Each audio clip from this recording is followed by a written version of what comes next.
Coming up on Hoosier Sports Night, we have the highlights from Indiana's win over Purdue for the Old Oaken Bucket, giving the Hoosiers 6 wins on the season and securing a bowl appearance. Plus, women's basketball with a good win over Georgia Tech with a lot of history on the line between the two head coaches. All coming up on tonight's episode of Hoosier Sports Night.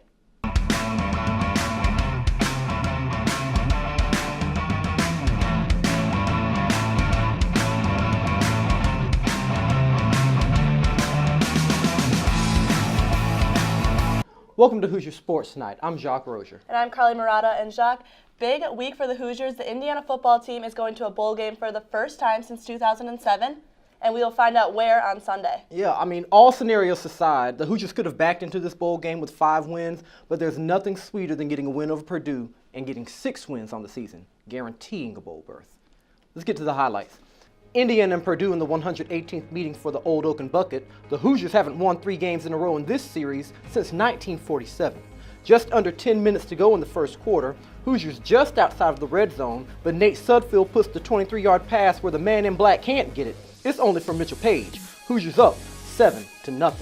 Just past the 3-minute mark in the first quarter, Hoosiers up 10-0, Purdue looking for points, but quarterback Austin Appleby fumbles off the snap at the 2-yard line. Safety Damian Willis Jr. with the good eyes and the good hands keeps Purdue off the scoreboard. In the second half, Indiana with the easiest call in the playbook at the Purdue 6-yard line, handoff to Devine Redding in for the touchdown. He finishes the day with 144 yards on 22 carries. This was his only score.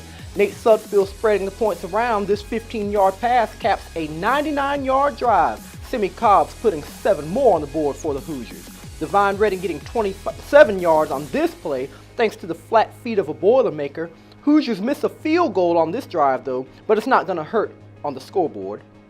On to the second half, Purdue showing a bit of fight late in this one. Hoosiers only up 38-21, and then Markel Jones gets the 20-yard run into the end zone. Hoosiers now up 44-26 with just over 10 minutes in the fourth. Busted coverage by the Boilers, leaving Andre Booker all by his lonesome. That's not a bad thing. 72 yards later, Hoosiers get the win 54-36. With a touchdown pass, Sudfeld breaks the school record for passing yards in a career, 7,490. The Old Oaken Bucket stays in Bloomington. Coach Kevin Wilson a bit reserved in his response on the historic win, but proud nonetheless. Coach, you win the bucket for the 3rd year in a row. How's it feel? Pretty good. Good for those seniors, man. The guys battled a lot this year. Came up short, man. It's just a good group. We played physical. Got a lot to clean up. Got a lot of improvement to do. That's a great group of kids. For 5 years, worked hard. It was good to get it done. Now, as you heard in that soundbite, Kevin Wilson is very proud of the seniors on this squad. And Brandon Farkas has more on their impact this season and also the significance of reaching a bowl game. Indiana, Indiana, we'll fight for Green Crimson, for the glory of you.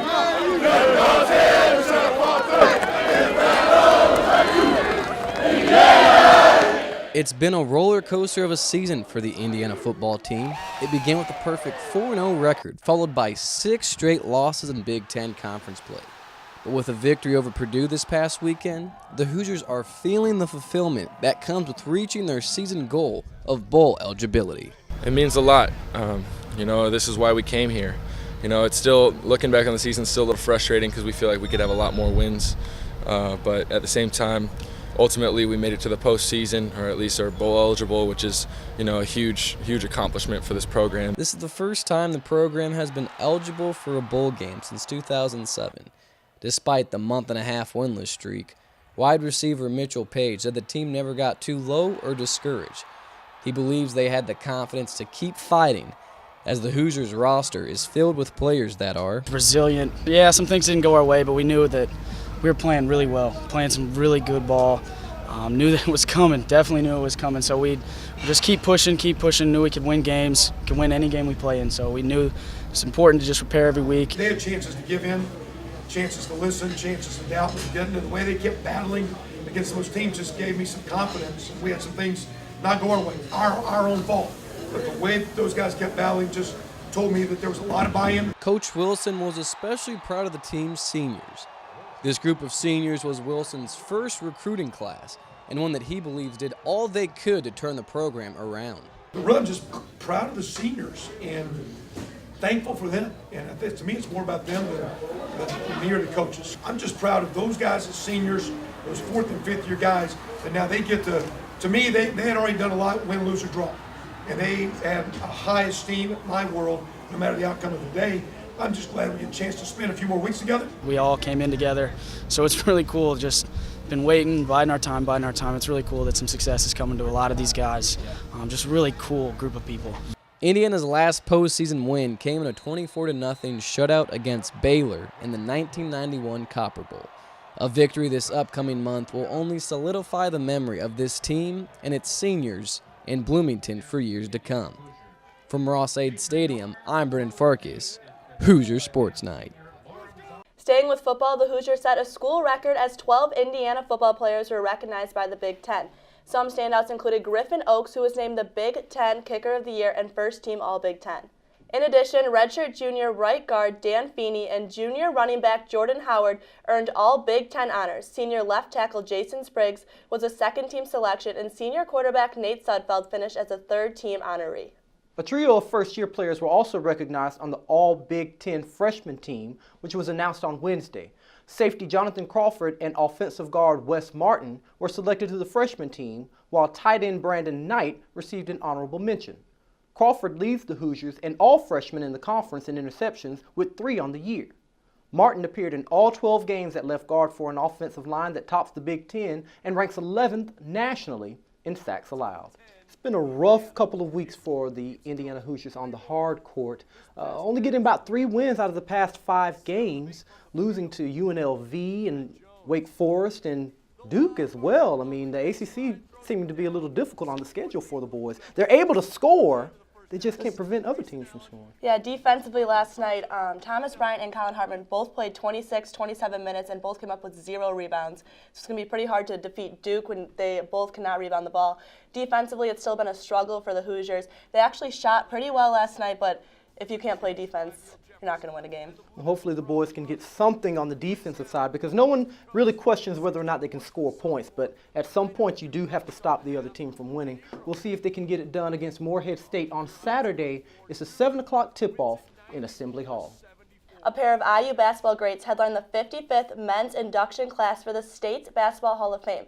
On Tuesday, it was announced that Damon Bailey, Calbert Chaney, and 12 other inductees were selected as part of the 2016 class to join Indiana basketball legends in the Hall of Fame. Bailey became the all-time leading scorer in Indiana high school basketball history in 1990 and still holds that distinction. At IU, the guard was a 4-year starter for Bob Knight, and he is currently on the program's top 10 list in career points, career three-point percentage, and games played. Chaney was a high school standout at Evansville Harrison before a remarkable college career. Chaney was awarded the National Player of the Year and Big Ten Player of the Year in 1993, a senior year in which he became the Big Ten's scoring leader. As for women's basketball, head coach Terry Morin was not particularly looking forward to playing Georgia Tech, as their head coach Michelle Joseph is one of Morin's dear friends. The two played together at Purdue, and Morin went to join Joseph and the Yellow Jackets as an assistant coach from 2007 to 2010. The Hoosiers defeated Georgia Tech 69-60 to advance to 5-3 on the year. This was the Hoosiers' 4th consecutive Big Ten ACC Challenge win and their 3rd consecutive home win this season. Sophomore guard Tyra Buss led the team with a career-high 22 points and 17 of the points coming in the second half. Buss scored 14 of Indiana's final 24 points between the last play in the 3rd quarter and the end of the game. The Hoosiers are no stranger to the postseason on the soccer pitch. We take a look at how they fared in the tournament over the holiday break when Hoosier Sports Night returns.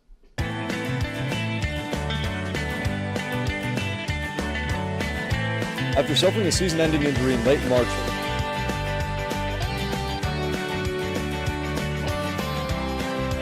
as you can see behind me.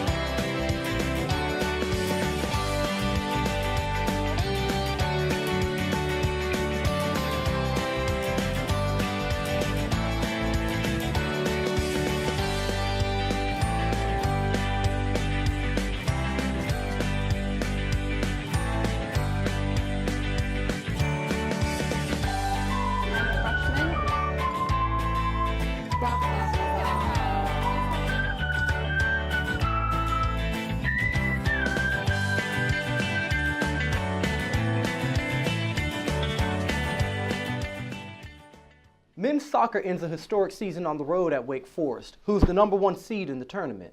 The Demon Deacons needed a goal in the 88th minute to squeak past the Hoosiers. The loss brings the Hoosiers' record to 13-5-3. During this season, Indiana became the fastest program in Division I history to reach 700 wins, and the first in the Big Ten Conference with 100 wins against Big Ten teams. This is the 29th season in a row the Hoosiers have made the postseason.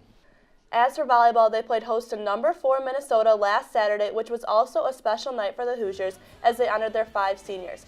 Courtney Harnish, Kendall Merritt, Shante George, Amelia Anderson, and Awele Nweze all put their IU uniforms on for the final time. The Hoosiers battled the #4 ranked team in the country but fell to the Gophers in 4 sets. The Hoosiers finished 16-6 on the year and 6-14 in the Big Ten. This is the 4th time in 20 years that the Hoosiers have won 6 or more Big Ten matches in back-to-back seasons. Lots of Hoosiers making a name for themselves on the hardwood and on the gridiron the past couple of weeks. Starting with the NFL, Tevin Coleman sets career high on the ground with 110 rushing yards on 18 carries in Week 12. The rookie running back averaged over 6 yards per carry against the Vikings. In Week 11, former IU star Cody Latimer caught his first NFL touchdown in the Broncos' victory against the Chicago Bears.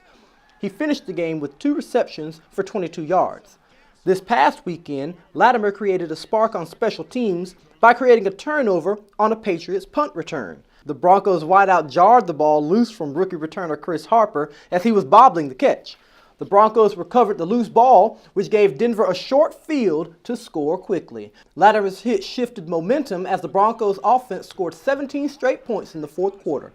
Denver would end up defeating the defending NFL champions in overtime.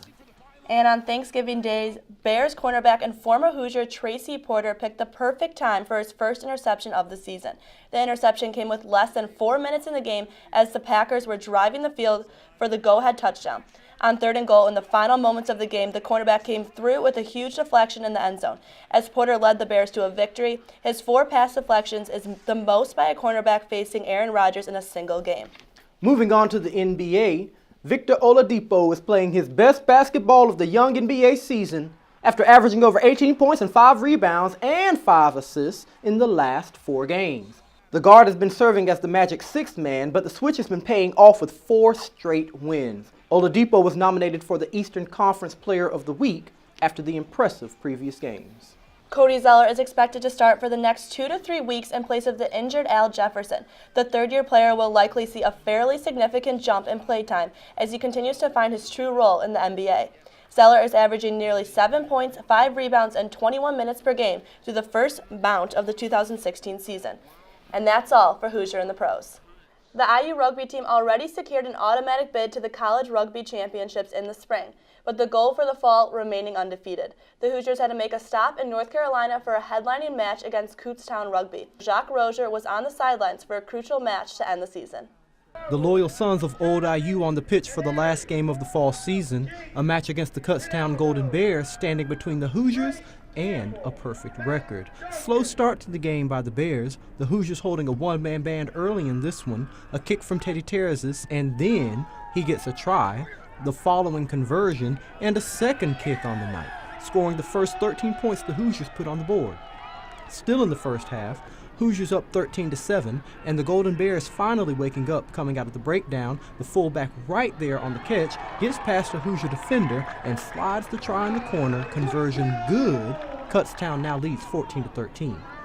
Back and forth, a battle in the trenches. Indiana's forwards doing some heavy lifting against the Kutztown front line, but Tyler Graham will not be denied. Hoosiers reclaim the lead and take the game to half, up 20-14. Second half action, Mr. Do-It-All Terrors is lining up for the kick. His focus is much better than our cameraman. As long as you can see the flags go up, that's all that matters. But the Bears answer with a kick of their own. Hoosiers now lead 23-17. Beautiful scoring drive right here. This is how you get 5. Bryce Campbell says you can look, but don't touch. Get off of me. Rumbling down the field. A table for 5, please, kind sir. But the Bears answer with 5 more of their own. Anything Bears can do, Hoosiers do better. Matt Duncan looking to get in on the action. They bring him down, but not before he gets 5. The game is still very much in doubt. Hoosiers only lead by 6 late in the half, and Kutztown is not giving this game away. Deep in Indiana territory, the Bears get the ball out to the outside center. A little confusion on who gets who by the Hoosier backs. Indiana gives up 5 on the play, but the Bears miss the conversion. The fight for Old Indiana reaches a fitting end on the foot of Mr. Terraz's. A victory safely through the uprights. Indiana 38, Kutztown 34. Indiana 12 wins, no losses. All for you. Perfection is seed for fall 2015. Well, one thing I like about Thanksgiving week is not just the food. There's also a lot of rivalry games going on that weekend. Dimitri Bubari joining us at the desk right now. It wasn't just about getting a trophy for some teams. It was about going to the postseason. Exactly, and that's exactly what the case was for Indiana. 5th year at the helm for Kevin Wilson of this Indiana football program, and he finally gets that monkey off his back. The Hoosiers are going bowling, and of course, couldn't have been sweeter than to do it against Purdue, your bitter arch rival. Well, Indiana wasn't the only team looking to clinch bowl eligibility on the final week of the college football regular season. Nebraska, Minnesota, and Illinois all needed wins to lock up a bowl berth. And of course, it's rivalry weekend, and you know what that means. Ohio State and Michigan squaring off at the Big House. But it would be a one-sided contest in Ann Arbor this season. Get things started with Wisconsin at Minnesota for the Battle of Paul Bunyan's axe. How about Jerry Kill running out with the Gophers? Badgers' first offensive play, and Joel Stavy picked off by Brienne Body Calhoun. This one goes for 6. Gophers take an early lead. Second quarter tied at 14, and Taiwan Deal just following the big guys up front. 13 yards to Pater, and the Badgers up 7. Wisconsin would keep it on the ground. Here's Dari Agunbawali making it look easy. 257 rushing yards for Wisconsin. 31-21 Badgers the final. The home of the Chicago Bears, Soldier Field, the site for number 16 Northwestern and Illinois. First quarter, Cats down 7 until this. Clayton Thorson to Dan Vitale, and Vitale catches it on the second effort and dives for the pylon. That's a fleet-footed big fella. We're tied at 7, second quarter, and Northwestern breaks this one open. Justin Jackson from 3 yards out, untouched. He says, here you go to the ref. Fourth quarter, Northwestern up 10, and this will seal it. Westlawn picked off by Matthew Harris. Cats hold on 24-14.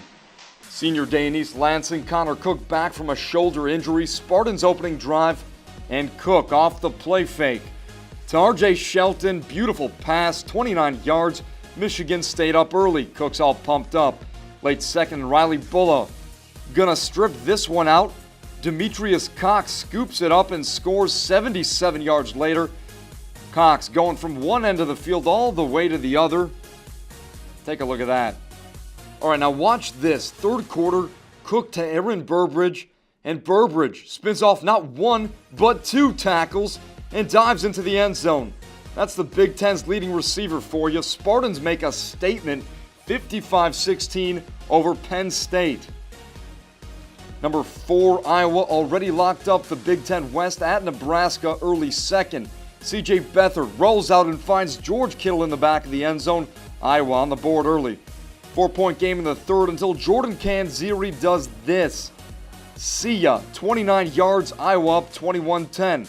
Nebraska pulls within 4, but it's Kanziri again. 68 yards down the sideline. Iowa holds on, 28-20 the final. A perfect 12-0 season with a chance to win the Big Ten title next weekend in Maryland at Rutgers. Both teams have struggled mightily this season. Senior day for guys like Leonte Carew. Mid-second, and check this out. Carew pulls the Chris Laviano pass in with one hand. You got to watch it a second time. But Maryland would run all over Rutgers in this one. Jump to the fourth. Kenneth Goings, 42 yards for the score. Terps up 1. Then Brandon Ross makes a couple moves, and he's gone. No one to beat, 80 yards to the house. Maryland wins 46-41, 401 yards on the ground for the Terps, and Kyle Flood on Sunday was outed as Rutgers head coach. All right, over to Ann Arbor. You look forward to this game every year.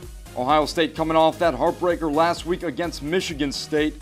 This one, however, would turn into the Ezekiel Elliott show from the get-go.